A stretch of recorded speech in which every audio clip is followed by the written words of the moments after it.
Welcome to ఆహా మనో. Water melon juice ఎలా చేయాలో చూద్దాం. ముందుగా పుచ్చకాయ ముక్కల్ని ఫ్రిడ్జ్లో ఉంచుకోవాలి. మిలాన్ జ్యూస్ కోసం ముందుగా పుచ్చకాయల్ని ఇలా ముక్కలు చేసుకోవాలి. దీంట్లో ఖర్జూరం ఒక 2 లేదా 3 ఖర్జూరాలు కట్ చేసుకొని పెట్టుకోవాలి. పిల్లలకి కనుక ఖర్జూరం ఇస్తే వాళ్ళు తినరు కనుక ఈ విధంగా మనం జ్యూస్లో వేస్తే వాళ్ళకి మంచి ప్రోటీన్స్, విటమిన్స్ చక్కగా అందుతాయి.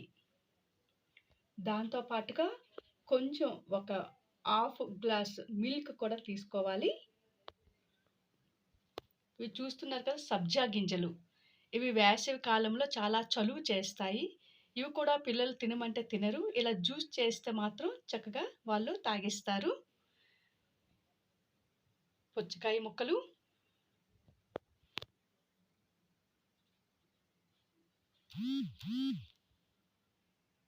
ఈ పుచ్చకాయ ముక్కల్ని గ్రైండర్లో వేసి జ్యూస్ చేసుకోవాలి. ఇందులో ఖర్జూరం కూడా వేసుకోవాలండి. వేసుకొని చక్కగా మిక్స్ చేసుకోవాలి. ఇప్పుడు ఇలా మిక్సీ చేసుకున్న జ్యూస్ని నీట్గా వడపోసుకోవాలి.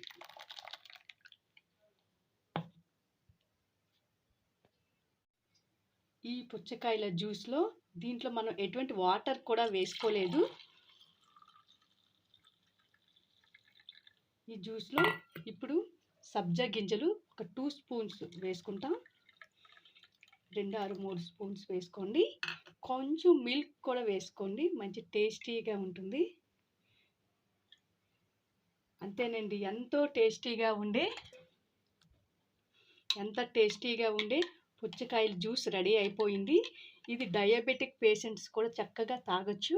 ఎందుకంటే దీంట్లో మనం షుగర్ అనేది వేయలేదు, ఖర్జూరం వేసాం కనుక ఇందులో వాటర్ వేయలేదు, షుగర్ కూడా వేయలేదు. ఇది చాలా హెల్దీ అండ్ ఈ సమ్మర్లో చాలా టేస్టీగా ఉంటుంది. అందరూ ఒకసారి ట్రై చేయండి ఈ పుచ్చకాయల జ్యూస్.